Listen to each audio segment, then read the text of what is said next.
Boa noite, meus irmãos. Que a graça e a paz do Senhor Jesus seja com todos. Estamos dando início à nossa live, nosso momento de domingo, de pensarmos, refletirmos na palavra de Deus. Estamos neste mês falando aos domingos sobre família, né? Aqui o nosso ícone, nosso framezinho aqui, né? Mês da família. Tradicionalmente nós fazemos isso todos os anos. Falamos aos domingos de maio sobre família e não queríamos deixar passar este ano, por conta da condição que estamos vivendo, sem falarmos de família. Até porque, neste momento, são as pessoas com as quais nós estamos mais convivendo, exceto aqueles que têm que trabalhar ainda normalmente, né? Muita gente trabalhando normalmente, mas a família é o lugar onde nós mais estamos, pertencemos. As pessoas da nossa família são as pessoas que se tornam as mais importantes da nossa vida. A nossa vida acontece em família. Então é extremamente importante nós falarmos sobre família, já que se nós analisarmos toda a estrutura da nossa sociedade e os problemas que ela vive começam na família. Como professor, nós vemos isso nas escolas, nós vemos isso na sociedade. Aliás, basta olhar ao nosso redor, nós vemos os resultados trágicos da perda da estrutura familiar, da perda dos valores familiares. E nós entendemos que a família, ela é aquela que produz em nós aquilo que nos torna capazes de vivermos em sociedade. Então a família é uma espécie de útero que gera pessoas para a sociedade. Quando nós falamos, por exemplo, esses políticos são isso ou aquilo, ou os bandidos, ou os corruptos, ou os violentos, não importa. Nós estamos falando de pessoas que tinham família, que viviam em família e vivem em família. E essas pessoas, elas saíram de onde? Da nossa sociedade, do seio das nossas famílias. Então, pensar sobre família é de extrema importância. E hoje eu gostaria de falar sobre uma família especial. Uma família marcada pela mágoa, uma família marcada pelo ressentimento, marcada pela dor. A dor da separação, a dor das mágoas, a dor da ira presente nessa família. Você conhece essa família? Talvez você já tenha lido na Bíblia, mas você conhece famílias que vivem esse quadro. Um quadro bastante triste, onde pessoas da própria família, irmãos, pais, mãe, com relação a filhos e filhos a pais, entre irmãos, vivem hoje distantes, vivem hoje cheios de ressentimentos, cheios de mágoas. Quantas famílias nós sabemos que um filho não vê a mãe há 10 anos, irmãos não se veem há 20, 30 anos, e não por conta de distância, não por conta de coisa do tipo, mas por conta de ressentimentos, por conta de mágoa. A ferida na família é um problema constante. Aliás, se tem um lugar onde as feridas nos machucam mais, é quando elas são feitas na família. Por quê? Porque são pessoas que amamos, são pessoas que nós queremos um bem especial. Nós damos muitas vezes a nossa vida pela família. E quando aquilo nos fere de uma maneira muito profunda. E eu gostaria então de falar dessa família, que é a família formada por Isaac, sua esposa Rebeca e 2 filhos. Um chamado Esaú, mais velho, e o mais jovem, chamado Jacó. E a nossa história começa no capítulo 26 de Gênesis, quando nós somos levados a conhecer essa família, e logo no capítulo 27, nós já vemos que algo terrível se revela no seio dessa família. Gênesis, capítulo 27. Você pode ler os textos depois, porque são muitos textos, nós faremos leituras apenas de alguns. Em Gênesis 27, nós vemos uma situação muito triste, que é quando uma mãe se demonstra ter preferência por um filho, no caso o filho Jacó, enganando o seu marido para que o seu filho mais novo, seu filho preferido, receba do seu pai o direito de primogenitura, a bênção que seria do filho mais velho para ele. Mas eu gostaria que você abrisse a Bíblia num pequeno texto do capítulo 26, versículo 34 e 35, para que nós possamos entender toda essa história. 26, 34 e 35. Diz assim: quando Esaú tinha 40 anos, tomou por mulher a Judite, filha de Beere Eteu, e a Bezemate, filha de Elon Eteu. Estas foram para Isaque e Rebeca uma amargura de espírito. Havia uma ordem em Israel: não podiam se casar com mulheres que não fossem do povo de Deus. Mas Esaú se casa. Isso se torna um desgosto muito grande para os pais. Esaú, se casando com essas moças, ele então traz um desgosto muito grande a Isaque e a Rebeca. Nós vamos encontrar então no capítulo 27 já a situação em que Rebeca tem essa amargura do filho, mas também o seu pai tem a amargura dele por conta dessa escolha dele de se casar com uma mulher que ele não deveria, pelo menos é o que se entendia naquele momento, segundo a ordem de Deus. E aí, essa preferência leva então a Rebeca enganar seu marido Isaque para dar a bênção a Jacó. Enganado Jacó, você conhece a história, enganado Isaque, Jacó recebe o direito de primogenitura, mas desperta a ira em Esaú. Olha o que diz o capítulo 27, versículo 41 a 43. Diz assim a palavra de Deus: Esaú passou a odiar a Jacó por causa da bênção com que seu pai o tinha abençoado.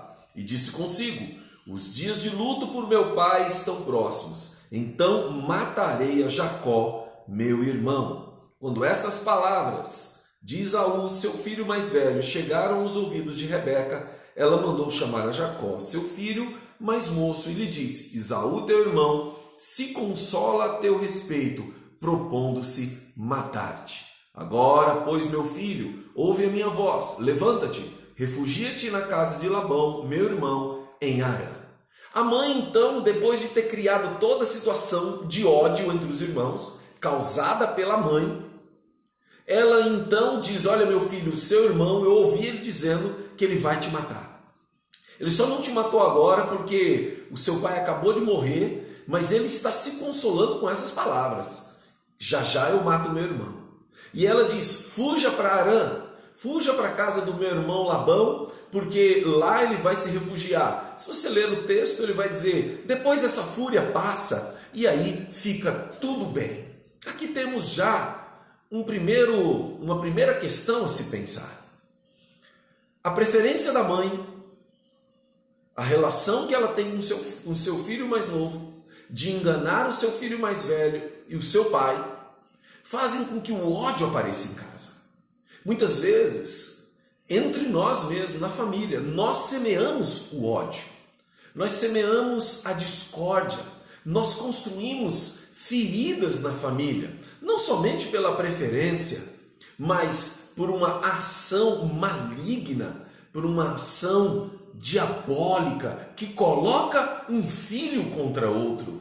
Quando uma mãe e um pai ficam falando mal de um filho para o outro filho, isso suscita a ira naquele outro. Nós não estamos falando de encobrir erros, nós estamos falando de não semear o ódio dentro de casa, de não semear a discórdia dentro de casa. Isso tem acontecido em muitos lares, onde esposa fala mal do marido para os filhos, marido fala mal da esposa para os filhos, e fica aquela semeadura de ressentimentos, semeadura de discórdia. Assim se faz com sogra, com sogro, falando do marido, do filho, do neto, de todos. Essa semeadura da discórdia acontece dentro do lar. Mas Rebeca, ela comete um segundo erro. E o segundo erro também é cometido por muitos, que é pensar que o tempo, por si só, resolve as coisas. Ela diz: olha, meu filho, vai embora, fuja, porque a ira do teu irmão vai passar. A ira do teu irmão, se você for ler o texto, você vai ver o que ela vai dizer. Por exemplo, versículo 44, fica com ele alguns dias, até que passe o furor do teu irmão. Quando a ira do teu irmão se desviar de ti e se esquecer do que lhe fizeste, mandarei trazer-te de lá. Então olha só, ela além de cometer o erro, semear a discórdia, ela comete um outro erro, que é pensar que o tempo resolve as coisas. Meu irmão, o tempo não cura feridas. O tempo cria cascas sobre feridas, mas ao menor contato, essa casca se rompe e o sangue volta a jorrar. As feridas causadas pelas mágoas, elas não precisam de tempo para a cura. Ainda que Deus use o tempo como ferramenta, não é o tempo por si só que sara. O tempo, como eu disse, faz criar uma casca, mas a ferida está lá. A ferida não foi sarada. O que sara as feridas é o perdão. O que sara as feridas é o restabelecimento da comunhão, é a restauração. O perdão é algo que sara feridas, não encobre feridas. O perdão é algo que sara as chagas abertas pela mágoa, pelo ressentimento. O perdão não é um mero curativo posto sobre a ferida para que ele pare de sangrar. Não! Quando nós achamos que o tempo resolve as mágoas, que o tempo resolve as feridas, é como se tivéssemos colocado apenas um pano, um curativo por cima, para que aquele curativo não nos faça ver a ferida. A ferida está lá. A ferida está presente. Ela está lá. Basta tirar o curativo que você vai ver. O tempo não cura, ainda que Deus possa muitas vezes trabalhar nos corações através do tempo. Mas quem vai trazer a cura e a restauração completa é o Senhor Deus, por meio da ação do seu Espírito Santo, promovendo perdão, promovendo arrependimento e perdão na vida de quem cometeu o erro e na vida de quem sofreu o erro. Mas vamos conhecer um pouquinho mais dessa família, porque essa história ela me fez hoje ficar muito emocionado quando eu estava lendo novamente esse texto. Eu quero continuar com vocês. Então ele vai embora para Harã e vai para a casa de Labão, o seu tio. Lá ele se casa, lá ele constitui família, mas lá também ele sofre perseguição. Ele é acusado de enriquecer-se ilicitamente, mas nós sabemos que Deus estava abençoando ele. Deus estava abençoando a despeito da condição do seu coração. Deus tinha um plano para Jacó, que era de fazer dele uma grande nação. Nós sabemos que ele se tornou Israel, ainda no capítulo 31, quando ele tem aquela experiência com Deus maravilhosa em Betel, quando ele se relaciona com Deus, quando ele tem uma visão de Deus e luta com Deus. E aí nós vemos isso acontecer de maneira gloriosa no capítulo 32, me perdoe, quando nós vemos ele lutar com Deus. Mas quando Jacó está em Harã, Deus está abençoando ele. E o seu sogro Labão pensa que está sendo enganado. E aí começa uma perseguição contra ele muito grande. E ele tem que fugir. E ele decide voltar para onde? Para sua terra. Depois de muitos anos se passaram. Mas ele tem algo não resolvido em Canaã. Ele tem o seu irmão, que ele deixou cheio de ressentimento, cheio de mágoa, cheio de ódio. Como retornar agora?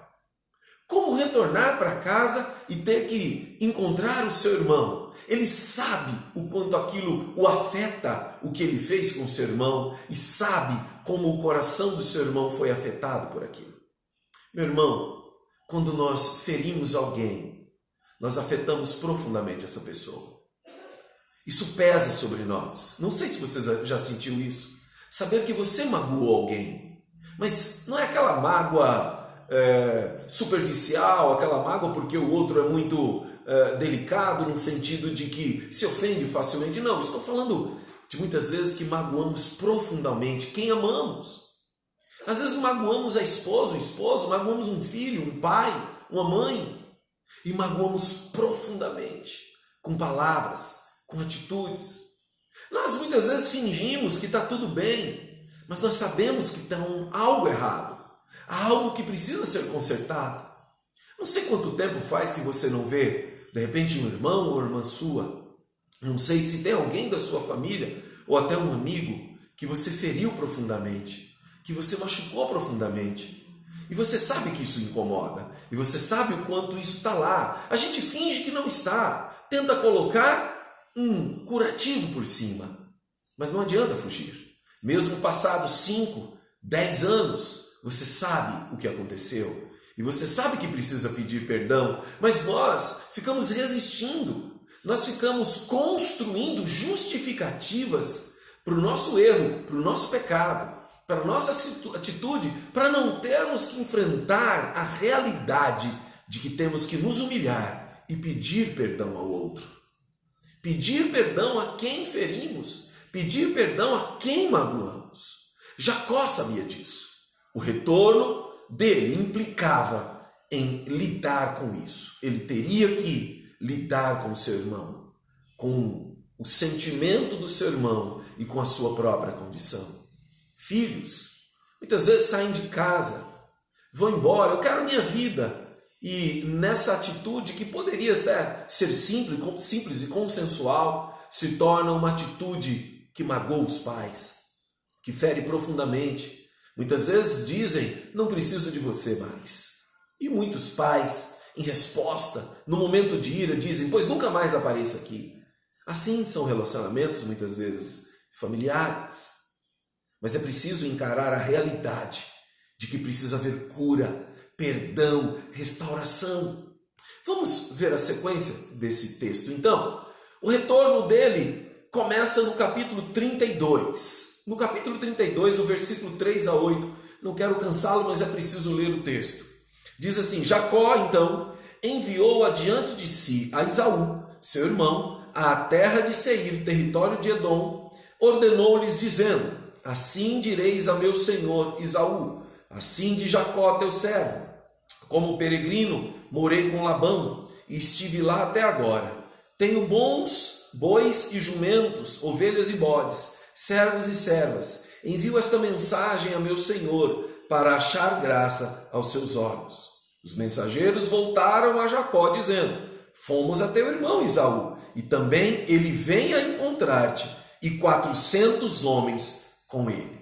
Então Jacó temeu muito e se angustiou e repartiu em 2 bandos o povo que com ele estava, e as ovelhas, os bois e os camelos, porque dizia, se Esaú vier a um bando e o ferir, o outro bando escapará. Meu irmão, eu quero que você capte o coração de Jacó. Sinta-se Jacó agora, capte o coração dele, mergulhe nesse personagem. Ele envia mensageiros dizendo, olha, meu servo Jacó quer falar com você. E ele te envia a nós para dizer isso, que esteve com Labão alguns tempos como peregrino, mas agora quer voltar e quer te encontrar. E a notícia que vem a Jacó é que Esaú está lá, com um exército de 400 homens. A Bíblia diz que Jacó temeu, meu Deus, o que meu irmão vai fazer comigo? Imagine Jacó agora pensando e dizendo, o coração do meu irmão como está? Ele guardou esse ódio por todo o tempo? Se ele guardou, ele vai nos matar. E aí Jacó tem a ideia, eu vou dividir o grupo que anda comigo em 2 bandos. Se meu irmão vier contra mim, contra um dos bandos, pelo menos o outro escapa. Jacó tem medo do seu irmão. É isso que a mágoa faz, é isso que o pecado, o ressentimento faz. Perde-se a comunhão, quebra-se o laço, rompe-se a amizade. Quantas pessoas nós tínhamos como queridas e se afastaram? Quantos de nós nos afastamos, quebramos laços? Muitas vezes por palavras, por picuinhas, por mal-entendidos até, por mal-entendidos. Quantas pessoas estão feridas com outras, nem querem ver a outra porque um dia encontrou e parece que fulano não me cumprimentou ou não disse, quando na verdade o outro nem viu, foi um mal-entendido. Sabe que tem muitas vezes que nós olhamos para um lugar, mas nós nem prestamos atenção nas pessoas, não por mal, Estamos distraídos, estamos olhando, mas a nossa cabeça está em outro lugar. De repente alguém olha para você, parece que você está olhando para ele e você não cumprimentou, não disse nada. E aí a pessoa diz, pronto, fulano me desprezou.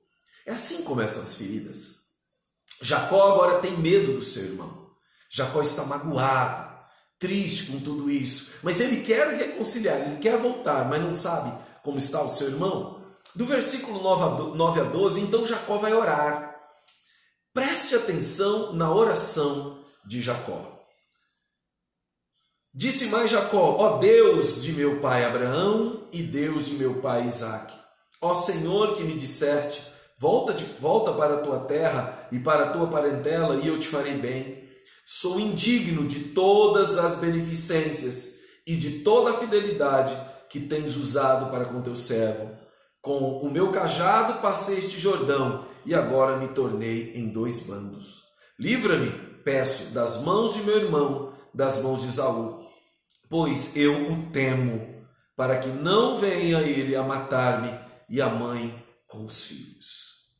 Ele começa a orar então, Senhor, Deus, eu sou indigno, eu sei o que eu fiz de errado, eu sei os meus erros. Eu atravessei o Jordão para esse lado, eu tinha apenas um bastão, agora estou voltando rico. Eu sei que eu não merecia nada disso, mas eu peço, Senhor, me livra do meu irmão, para que ele não me mate, mate as minhas esposas, os meus filhos. Uma coisa que nós precisamos fazer na luta para enfrentar a relação causada pela mágoa e ressentimento é buscar o Senhor. Perceba que a primeira coisa que Jacó faz é dizer, eu sou indigno. Eu não sou digno, Senhor. Em outras palavras, Deus, eu fiz o que eu fiz com meu irmão e o Senhor me abençoou. Senhor, eu não mereço nada disso.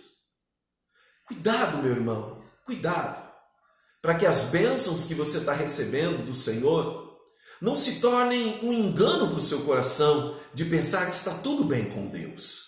Está tudo bem, você está ótimo com Deus, você não tem nada errado. Cuidado, muitas vezes quando estamos sendo abençoados, nós pensamos que não há nada errado em nós, não há nenhuma falta em nós. Jacó não cai nesse engano agora. Os olhos de Jacó se abrem e ele diz, Senhor, eu sou indigno. E ele ora por um segundo motivo, Senhor, trabalha no coração do meu irmão. Meu irmão, se você hoje,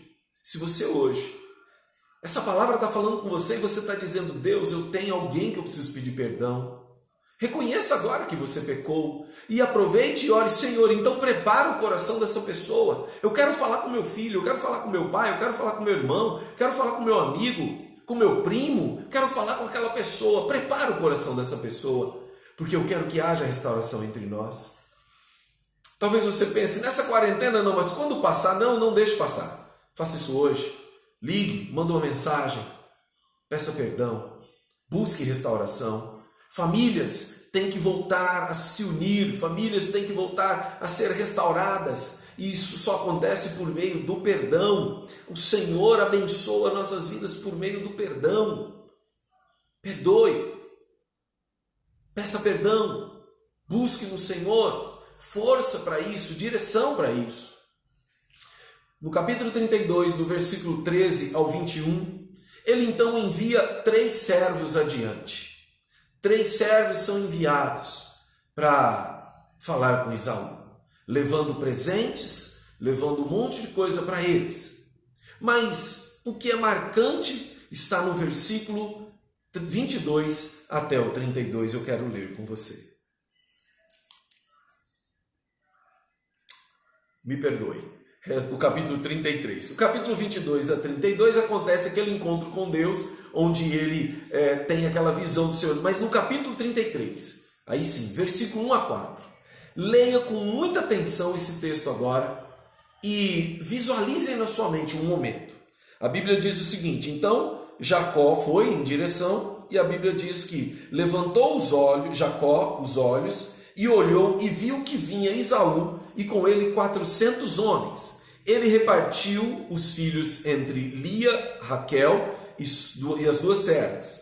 Pôs as servas e seus filhos na frente, Lia e seus filhos atrás destes, e Raquel e José por último. ele mesmo passou adiante deles e inclinou-se à terra 7 vezes, até que chegou a seu irmão.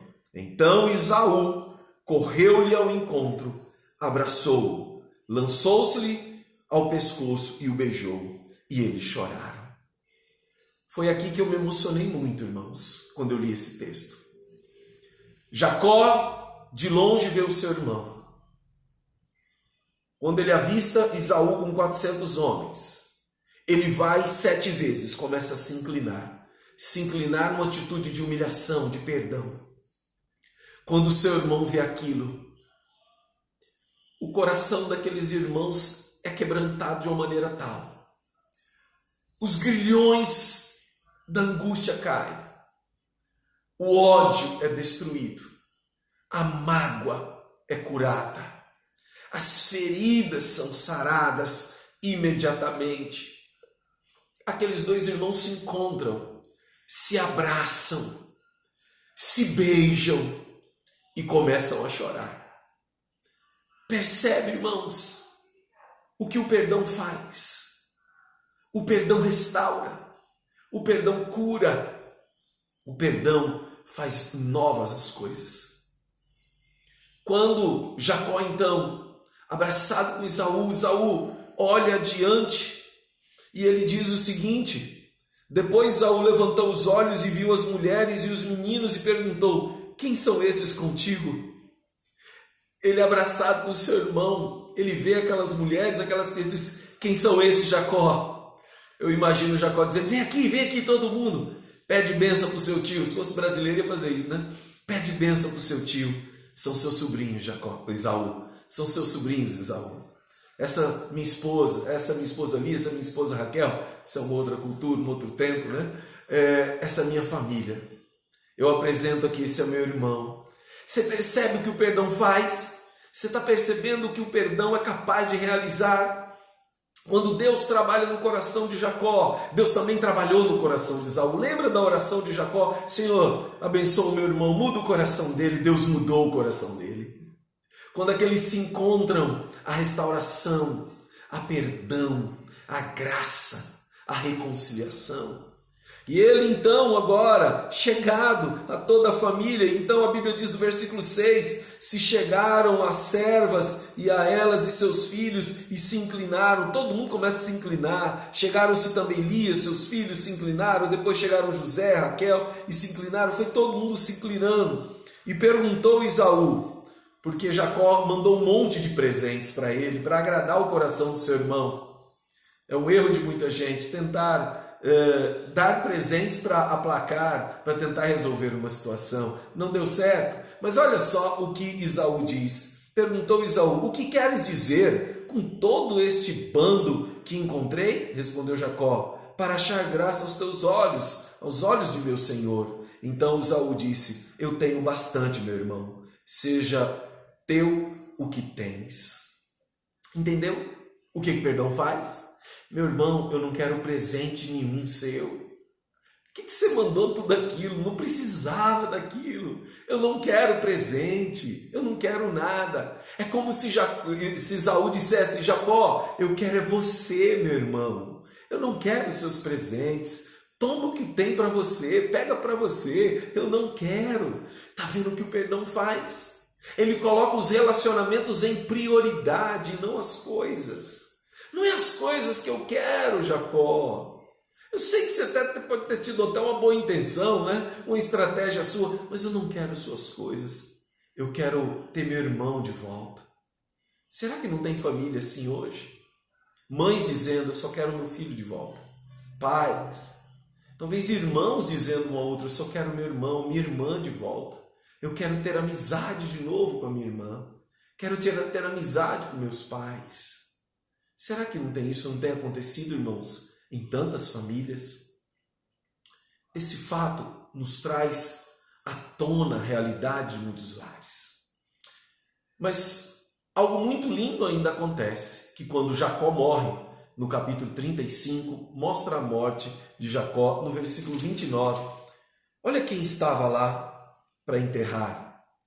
Então expirou Isaque e morreu, e foi reunido a seu povo velho e cheio de dias. E Esaú e Jacó, seus filhos, o sepultaram. Quer dizer, Isaac faleceu, está lá os dois irmãos agora, sepultando o seu pai, unidos, fortalecidos.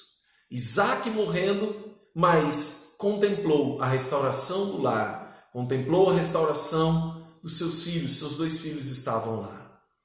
Deus nos chama ao perdão, irmãos. Em Mateus, capítulo 18, verso 21 e 22, a Bíblia diz: então Pedro aproximou-se de Jesus e perguntou: Senhor, quantas vezes deverei perdoar a meu irmão quando ele pecar contra mim? Até 7 vezes? Jesus respondeu: eu digo a você, não até 7, mas 70 vezes 7. Percebe o que a Bíblia está nos dizendo? Marcos capítulo 11, versículo 25 e 26 diz: e quando estiverem orando, se tiverem alguma coisa contra alguém, perdoem-no, para que também o Pai Celestial perdoe os seus pecados. Mas se vocês não perdoarem, também o seu Pai que está nos céus não perdoará os seus pecados. Lucas 17, 3 e 4 diz: tomem cuidado, se seu irmão pecar, repreendam, e se ele se arrepender, perdoe-lhe. Se pecar contra você 7 vezes no dia, e 7 vezes voltar e disser: estou arrependido, perdoe-lhe. A Bíblia nos chama ao perdão.